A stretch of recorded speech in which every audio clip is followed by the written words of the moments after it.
Hello guys, nagpadala sa atin ng Aula Philippines ng mga products nila. Ayan, pati t-shirt, nagpadala sila guys.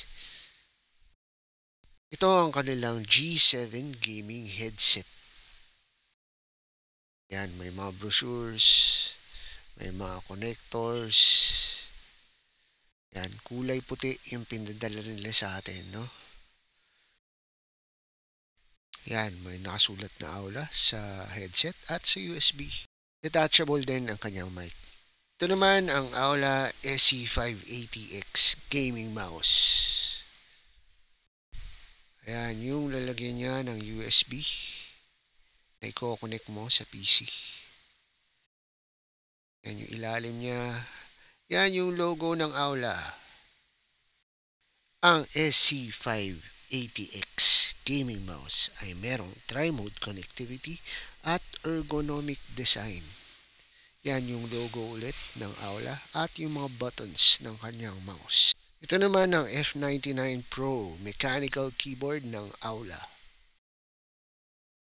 At ito naman ang mga kasama sa box ng keyboard. This is the Aula F99 Pro mechanical keyboard.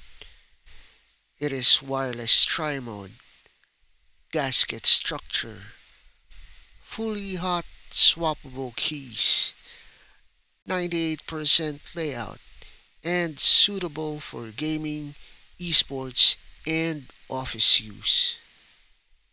Ang ganda ng RGB lights niya, di ba? Tapos, ngayon lang ako nakakita ng keyboard na wala dun sa taas ng keycaps yung letters. So, it's a different kind of keyboard for me, no? Ayan yung mouse at yung headset ng Aula.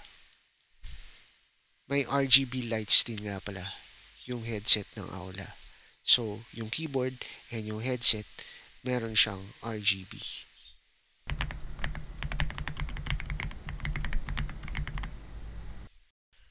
Join Aula Philippines' upcoming desk setup contest, Aula PH Desk It Out.